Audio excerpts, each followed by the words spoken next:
ഉണ്ണീന്റെ ഐഡിയയിലാണോ video എടുക്കല്, അമ്മേന്റെ ഐഡിയയിലാണോ video എടുക്കുന്നത്? എന്റെ ഐഡിയ കുറച്ച് ഐഡിയ ഉണ്ടാവും, പിന്നെ അമ്മയ്ക്ക് അമ്മന്റേതായ കുറച്ച് ഐഡിയ ഉണ്ടാവും. അമ്മയ്ക്ക് അമ്മന്റെ ഡയലോഗുകൾ ഭയങ്കര ഹിറ്റാണ്.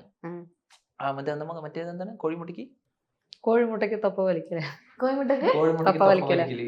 കോഴിമുട്ടയില്ലേ അതിന്റെ തൊപ്പ പറഞ്ഞ ഈ തൂവലുണ്ടാവും, അത് വലിക്കില്ല. അതായത് മിണ്ടാണ്ടിരിക്കുക എന്ന് പറയുന്ന സമയത്തേ നീ എന്താടാ മിണ്ടാണ്ടിരിക്കണ്, എനിക്കെന്താ പണി, കോഴിമുട്ടയ്ക്ക് തൊപ്പ വലിക്കലാണോ എന്ന് പറയുന്ന കുറെ സാധനങ്ങളുണ്ട്. അമ്മന്റെ ഓരോ കിറ്റ് സാധനങ്ങളുണ്ട്. അമ്മേനെ കുറച്ച് ഡയലോഗ് പറഞ്ഞ എന്തൊക്കെയാ അതിന്റെ? പറ ആ സാധനം പറ. വേറൊന്നല്ല, കോഴിമുട്ടക്ക് തൊപ്പ വലിക്കല്ലേ, വേറെ എന്തൊക്കെയാ പറ. അതുപോലെ എന്തൊക്കെയാണെന്നാ അങ്ങനെ കൊറേ എന്തൊക്കെയോ ഡയലി ഇല്ലേ, എന്താണ് പെട്ടെന്ന് ചോദിച്ചാ കിട്ടണ്ടേ. എന്തെങ്കിലും ഓർമ്മ വരുന്നത്? പിന്നെ അതുപോലെ ഒരു വീഡിയോ ഉണ്ടായിരുന്നില്ലേ, എന്റെ മോന് രാത്രി ഫുൾ മെസ്സേജ് അയക്കും സാധനം ഉണ്ടല്ലോ, അത് സംഭവം രാത്രി മുഴുവൻ കുണുകുണു. അതൊന്ന് പറഞ്ഞേ. രാത്രി മുഴുവൻ ഫോണില് കുണുകുണു അമ്മ ടെൻഷൻ ആയിട്ട് കുണുകുണു പറയാൻ കിട്ടാൻ. ശരിക്കും കുണുണ്ടാ?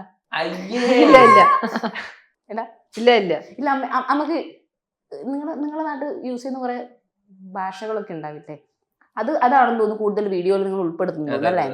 അല്ലാതെ അത് എപ്പോഴും സംസാരിക്കുന്ന രീതിയാണോ, അതല്ലെങ്കിൽ വീഡിയോക്ക് വേണ്ടി ചെയ്യുന്നതാണോ? ഇല്ല നമ്മുടെ വീടിന്റെ അവിടെ സംസാരിക്കുമ്പോൾ സ്വാഭാവികമായിട്ട് അങ്ങനെ സംസാരിക്കുള്ളൂ. എന്താ പറയുക, നമ്മുടെ അടുത്ത ആൾക്കാർക്ക് അങ്ങനെ പറഞ്ഞാലേ മനസ്സിലാവുള്ളൂ. എന്താണ്ടാ ഉണ്ണിയെ ചോദിച്ചാലേ മനസ്സിലായി. അങ്ങനെ സംസാരിച്ചേ കുറച്ച് സമയം അങ്ങനെ എന്താണ്ടാ അങ്ങനെ നിങ്ങൾ പറയുന്നു, എന്നോടും പറയുന്നു എന്താ മകനെ, എന്റെ മകൻ എന്താ ചെയ്യണ്, ഞാൻ ഇപ്പൊ ഇവിടെ ഇരുന്ന് വീഡിയോ ചെയ്യണേ. എന്താണ് എന്താണ് സൈലന്റ് ആയിരിക്കുന്നു. നിങ്ങളെ അതിനെ കുറിച്ച് 2 വാക്ക് പറയൂ. നന്മാറ വല്ലെങ്കിൽ വേലയാണ് മകനെ, എന്റെ മകൻ വേലക്ക് വാട്ടാ. അങ്ങനെയല്ലേ നമ്മാറ വല്ലെങ്കിൽ വേലയാട്ടി മകളെ, നേരത്തെ കാലത്തെ ബാട്ടറി മകളെ. എന്താണ്ടി മകളെ, നീ കണ്ടിട്ടുണ്ടോ നീ വേല? സീനാണ്ടി മകളെ, പടക്കം കൊണ്ട് കിണ് പൊട്ടിക്കും അവിടെ.